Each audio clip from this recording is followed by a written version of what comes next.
Welcome back جی. Break کے بعد آپ کے ساتھ ہیں. گفتگو ہو رہی ہے خواتین کا حق وراثت کیا ہے، اور اب ہمیں جوائن کر چکی ہیں فوزیہ یونس صاحبہ. گوجرانوالہ سے تشریف لائی ہیں، آرگنائزیشن رن کرتی ہیں تحفیظ القرآن. ان کو ویلکم کریں گے. السلام علیکم میم. وعلیکم السلام ورحمۃ اللہ. آپ کے آنے کا شکریہ. خیریت سے پہنچی؟ سفر خیریت سے رہا آپ کا؟ الحمدللہ ماشاء اللہ. اور ہمارے ساتھ نگہت ہاشمی صاحبہ بھی موجود ہیں. ہم بات کر رہے ہیں خواتین کے حق وراثت کے حوالے سے.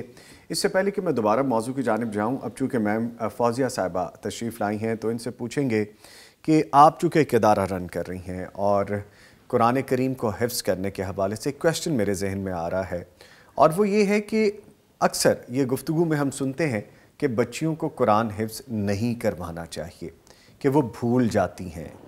کیا ریزن ہے، اور آپ کے پاس اس کے کیا ایکسپیرینسز ہیں؟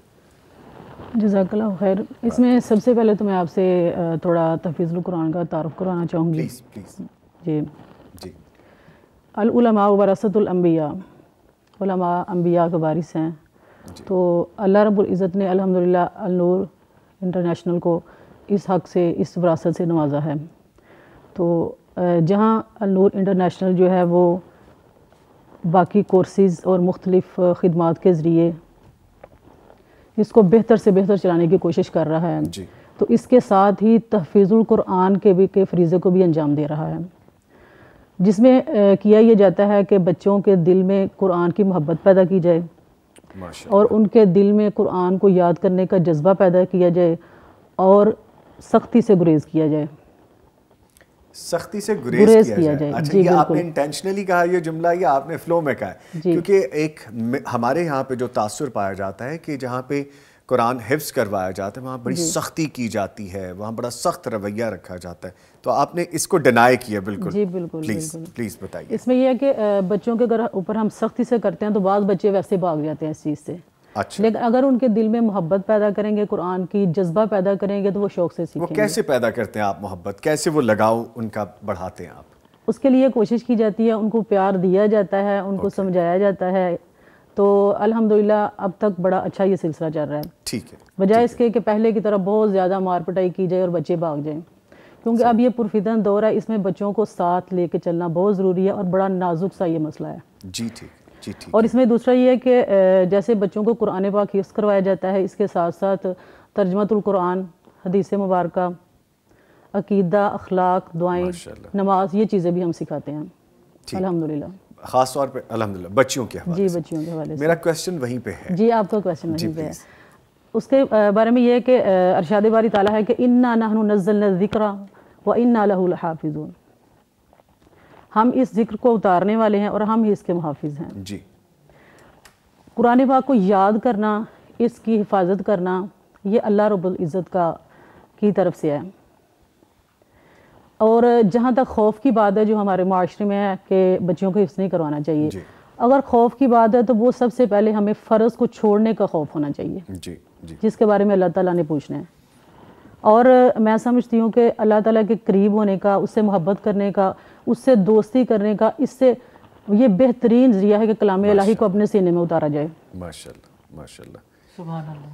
الحمدللہ. ٹھیک ہے. ایک لائیو کالر ہے جی، میں یقیناً دوبارہ میم کی جانب بھی آؤں گا. یاسمین صاحبہ ہیں لاہور سے. جی السلام علیکم. وعلیکم السلام. جی شکریہ کال کرنے کا. فرمائیے کیا پوچھیں گی؟ جی میرا استاذہ سے سوال ہے کہ قرآن مجید میں وراثت کے احکامات کے باوجود بیٹیاں وراثت سے کیوں محروم رہتی ہیں؟ اللہ اکبر اللہ اکبر. جی شکریہ کال کرنے کا. میم جی بیٹیاں 93% تو پاکستان میں محروم ہیں، تو نیچرلی یہ سوال بار بار آئے گا ہی. تو لالچ اور حرص کی وجہ سے، مال کی محبت کی وجہ سے، حقوق سے ناشنا ہونے کی وجہ سے، آخرت میں جواب دہی کا احساس نہ ہونے کی وجہ سے، یہ ظلم کل بھی جاری تھا، آج بھی جاری ہے.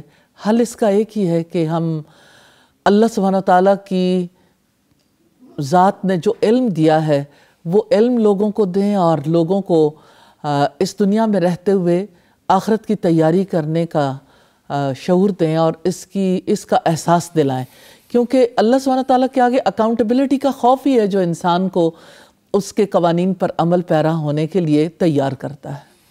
میم آپ کو یاد ہوگی وہ ویڈیو کچھ عرصہ پہلے بہت زیادہ وہ وائرل بھی ہوئی تھی کہ ایک خاتون قبرستان میں موجود ہیں اور قبر کے قریب کھڑے ہو کے وہ جو دفنایا جا رہا تھا شخص کہہ رہی تھی کہ اس نے میرا حق وراثت نہیں دیا، میں اس کو معاف نہیں کروں گی، روز محشر میں اس کا سوال کروں گی۔ تو میم پھر بھی ہمیں سمجھ نہیں آتا۔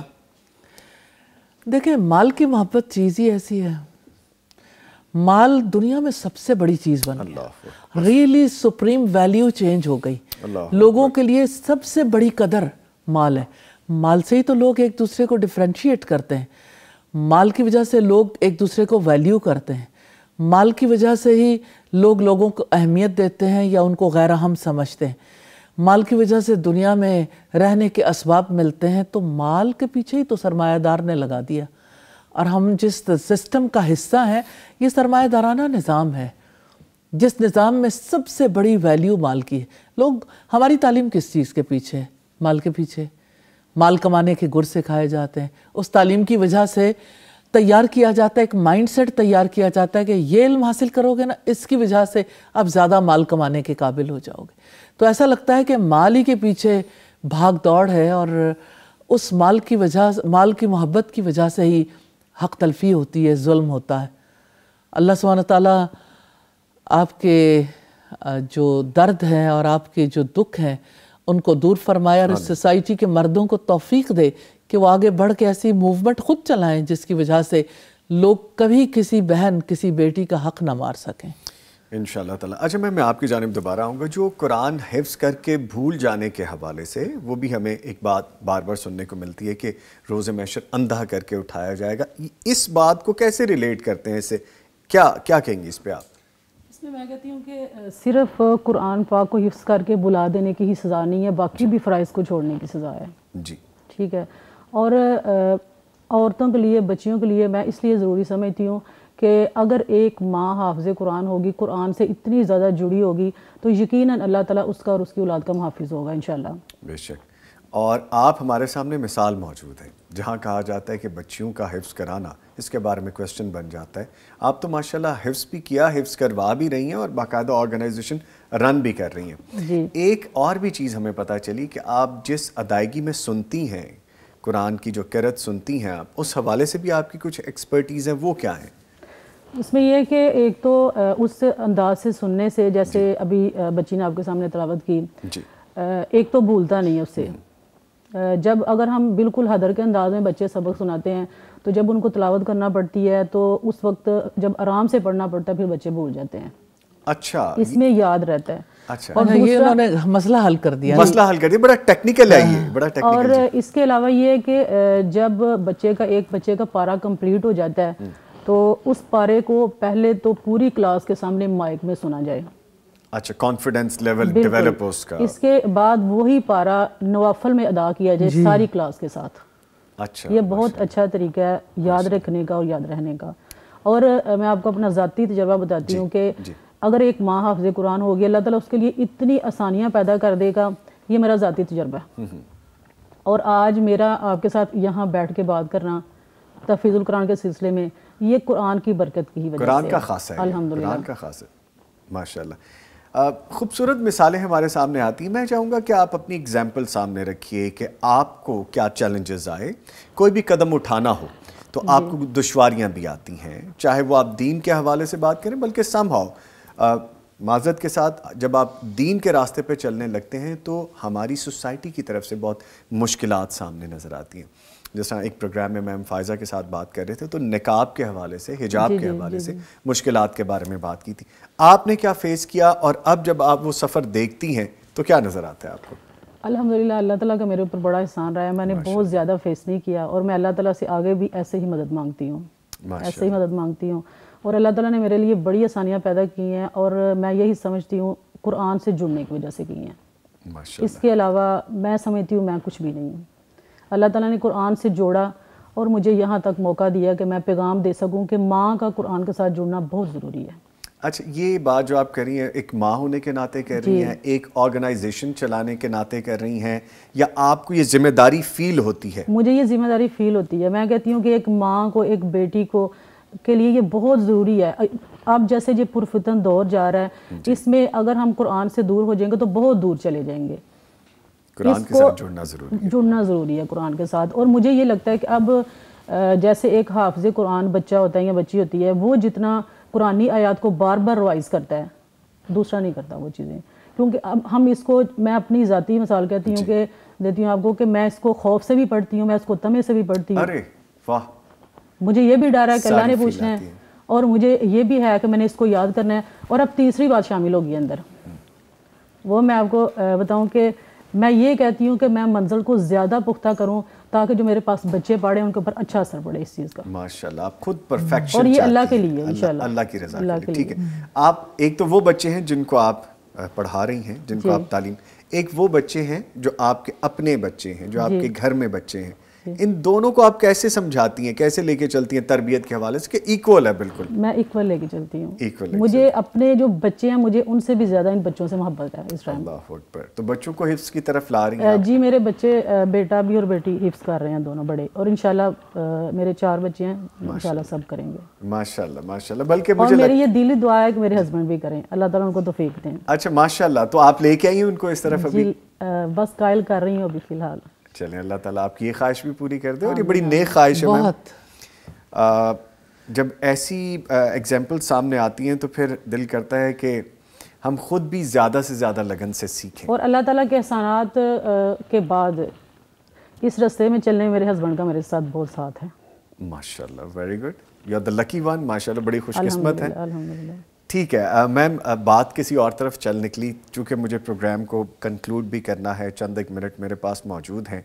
اگر ہم سم اپ کریں، سارے پروگرام کو ہم اکٹھا کر دیں، ایک اس گفتگو کو ہم چاہیں کہ آج ہمارے سامنے سبق آ جائے، صرف مرد کے حوالے سے نہیں، صرف اس وراثت کے حوالے سے نہیں کہ وہ بہنوں کو نہیں دیتے، کہیں نہ کہیں ایسی مثالیں بھی موجود ہیں کہ بہنیں بھائیوں کو محروم رکھنے کی کوشش کرتی ہیں. یہ ساری سوسائٹی مل کے بن رہی ہے.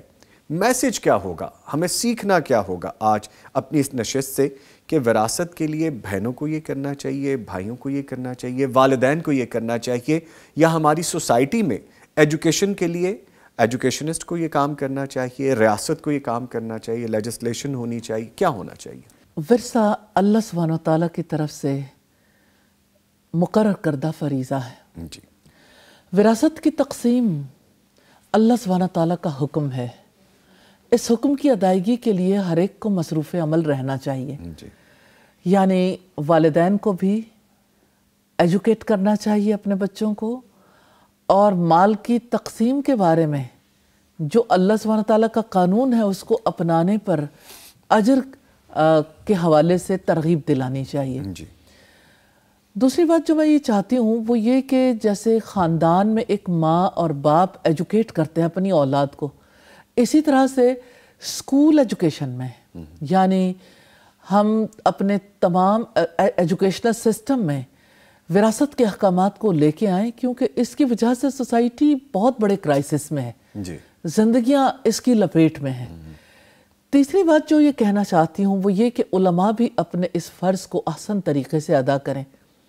یقیناً ممبر و محراب سے اس کا سلسلہ جاری رہتا ہے، لیکن دنیا میں جو بڑی تبدیلی آ گئی ڈیجیٹل میڈیا کی وجہ سے اور میڈیا کی وجہ سے، اس کے ساتھ ساتھ ابلاغ کے جو اور ذرائع ہیں جی. خوبصورت طریقے سے پہنچانے کے لیے مجھے تو یہ لگتا ہے کہ اینیمیشن کو بھی اس سلسلے میں یوز کرنا چاہیے. چھوٹے بچوں کا مائنڈ سیٹ پریپیئر کرتے کرتے انہیں یعنی بڑے پروان چڑھانا چاہیے. ٹھیک ہے. پھر یہ کہ جیسے یعنی سوسائٹی میں ڈفرینٹ سیگمنٹس ہیں، یعنی وکلاء کو بھی اپنا رول پلے کرنا چاہیے، اور انہیں کبھی یعنی عورتوں کو حق وراثت سے محروم کرنے کے لیے وکلاء کا بڑا اہم کردار ہے. اس لیے کہ جس وقت کسی کا انتقال ہوتا ہے تو دیہاتوں میں اور شہروں میں بھی یعنی عدالتوں میں لے جا کے اس حق سے محروم کروانے کے لیے وکلاء بڑا رول پلے کرتے ہیں، اور ججز بہت رول پلے کرتے ہیں. جی. تو انہیں بھی حق اور انصاف کے قیام کے لیے اپنا رول پلے کرنا چاہیے. اسی طرح سے لکھاریوں کو اس پہ لکھنا چاہیے، اور اسی طرح سے جیسے شعراء کو شاعری کرنی چاہیے.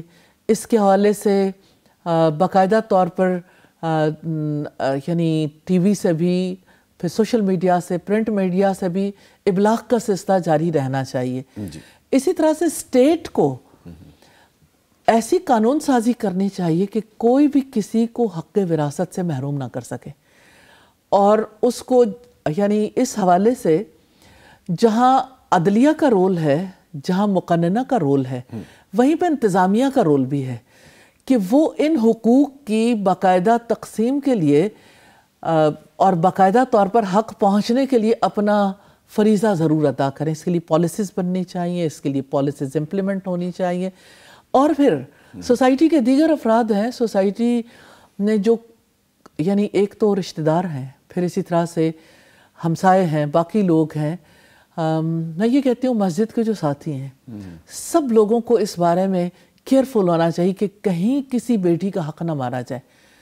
اچھا، میں بیٹی کے حق کے ساتھ ساتھ یہ بھی کہنا چاہتی ہوں، سم ٹائمز بیٹوں پر بھی ناروا دباؤ ڈالا جاتا ہے. سم ٹائمز ماں ظلم میں برابر کی شریک ہو رہی ہوتی ہے. سم ٹائمز کسی باپ پر ظلم ہو رہا ہوتا ہے کہ اس پر دباؤ ڈال کے اس سے جبری جو ہے وہ یہ ظلم کروایا جا رہا ہوتا ہے. تو سادہ سا اصول ہے، من رأى منکم منکرا فلیغیرہ بیدہ. جو کوئی تم میں سے برائی دیکھے اس کو چاہیے کہ اپنے ہاتھ سے روک دے. اور اگر وہ یہ نہیں کر سکتا تو زبان سے روکے. وہ یہ نہیں کر سکتا تو کم از کم دل میں برا جانے. تو ہمارے یہاں شاید اس کی کڑواہٹ کو وہ لوگ تو پیتے ہیں جو لوگ اس سے گزرتے ہیں. باقی لوگ شاید اپنے آپ کو انڈیفرنٹ کر لیتے ہیں، غیر جانبدار کر لیتے ہیں. غیر جانبداری سے ظلم ختم نہیں ہوگا، غیر جانبداری سے عدل نہیں ہوگا. سوسائٹی کے ہر طبقے کو اپنا رول پلے کرنا ہوگا. اللہ سبحانہ وتعالی ہمیں اس کی توفیق عطا فرمائے، وراثت کے احکامات کو سمجھنے کی بھی، ورثے کی تقسیم کی حکمت کی بھی، اور وراثت کی تقسیم کے لیے اپنا اپنا رول ادا کرنے کے لیے تیاری کرنی چاہیے. اللہ سبحانہ وتعالی ہمیں توفیق عطا فرمائے. آمین آمین یا رب العالمین. میم، پروگرام تو ختم ہونے کے قریب ہے، لیکن چونکہ ہمیں سیکھنا ہے تو سیکھنے کے لیے اس نشست کو جو آج ہم نے کی ہے، اس میں بہت ساری چیزیں ایسی ریپیٹڈلی ہمیں دیکھنا ہوگا. اس کے ساتھ ہی میں بہت شکریہ ادا کروں گا اپنے معزز مہمانوں کا. فوزیہ یونس صاحبہ، آپ تشریف لائیں. میم، آپ کے آنے کا بہت شکریہ. ہمارے ساتھ موجود رہیں میم نگہت ہاشمی صاحبہ. میم، آپ کا آنا بڑا خوبصورت ہوتا ہے، بڑا کچھ سیکھنے کا ملتا ہے. Thank you very much. Player having you. آپ کے آنے کا بہت شکریہ. لیجیے، اس سے پہلے کہ میں پروگرام ختم کروں، چند لائنیں مجھے بار بار آتی ہیں کہ میں آپ سے شیئر ضرور کروں، جیسے کہ آغاز میں نے کی کہ جہیز کے نام پر چند برتن دے کر جائیداد سے بہنوں بیٹیوں کو محروم رکھنے کی روایت ہمارے معاشرے کا حصہ بن چکی ہے. یاد رکھیں، قرآن ارشاد ہے کہ جس کے مطابق جس طرح زندہ دفنائی گئی بچیوں سے پوچھا جائے گا کہ کس جرم کی پاداش میں انہیں زندہ درگور کر دیا گیا تھا، اسی طرح عورت کو وراثت کے حق سے محروم کرنے والوں سے بھی پوچھا جائے گا کہ تم نے یہ ظلم کیوں کیا. مسلمان کو قطعی زیب نہیں دیتا کہ عورتوں کو حق وراثت سے محروم کریں. ہمارے ہاں صدیوں سے یہ رواج چلا آ رہا ہے کہ بہنوں کو ڈرا دھمکا کر یا بلیک میل کر کے حق وراثت معاف کروا لیا جاتا ہے. یہ معافی دل سے نہیں ہوتی، بلکہ بھائیوں اور خاندان کے دوسرے لوگوں سے سوشل بائیکاٹ سے بچنے کی غرض سے ہوتی ہے. بھائی اپنے باپ کی میراث پر عیش کی زندگی گزار رہے ہوتے ہیں، لیکن مالی مشکلات میں گھری ہوئی سگی بہن یا بیٹی کے لیے اپنا حق مانگنے کے تمام دروازے بند کر دیے جاتے ہیں. سوال یہ پیدا ہوتا ہے کہ بیٹا اور بیٹی ایک ہی باپ کی اولاد نہیں ہے. کوئی بھائی کیا اس بات سے انکار کر سکتا ہے کہ یہ میری بہن ہی نہیں ہے؟ آخر بیٹی کو باپ کی وراثت میں حصہ کیوں نہیں دیا جاتا؟ کیوں وہ اسلام کے اس حکم پر خاموشی اختیار کر لیتے ہیں؟ کیوں عورت کو عزت کے نام پر ہر معاملے میں اپنے حق سے محروم کیا جاتا ہے؟ سوچئے اس بارے میں. اس کے ساتھ ہی نوید نظامی اور میری پوری ٹیم کو اجازت دیجیے. پھر ملاقات ہوگی. تب تک کے لیے اللہ حافظ.